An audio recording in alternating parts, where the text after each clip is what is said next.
Hello everyone, today I am going to open and build this LEGO Sonic the Hedgehog set, the SEGA Genesis Controller. So without further ado, let's open up and start building.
Here we are, I have finished building this SEGA Genesis controller or the Mega Drive control pad.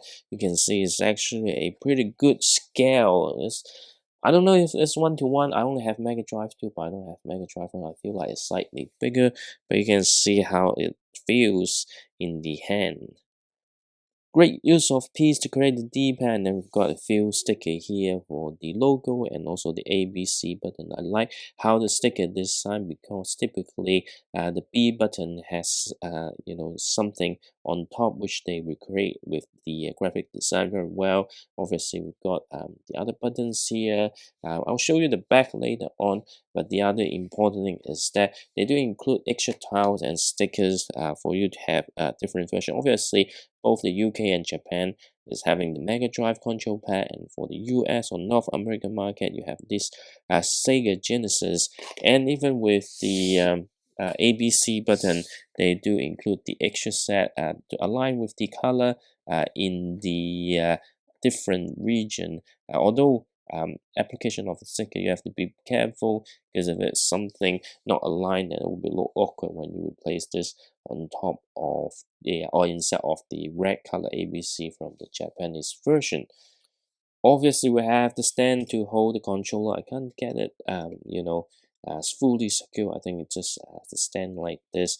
And then when we turn to the back, which is a very nice surprise. So I just hold it in my hand to show. So they basically create a miniature level of the Green Hill Zone. Although because it's a gift with purchase, you all these stickers, including what you see indicating life of Sonic. But something different is that this Sonic piece here is actually a printed piece. And normally I'm not a fan of a micro build like this, but this one is actually executed brilliantly. And that's it for the SEGA Genesis controller, or also known as the Mega Drive control pad. I think it's a great gift with purchase if you're like me, grew up in the days playing like console video games like Super Nintendo or Mega Drive 2. This is a must-have set. Although this is only available during the promo period, as this is a gift with purchase. Unfortunately, the promo has already ended. Hopefully, they come back for a short period later on, depending on your region. But I really like the build. I like how they really recreate the shape of the controller, and also including the extra set just allows you to localize the controller as per region. Is also very smart. On top of that, this mini build at the back is just a plus. It's definitely a recommendation from me if you like a gaming console or something like that in the late 80s or early 90s. It's a very well done gift with purchase. And LEGO really put a lot of effort in gaming, especially with the Game Boy also coming out very soon. Do let me know what you think about this set in the comment section below. If you enjoyed this video, don't forget to subscribe to my channel and give this video a like.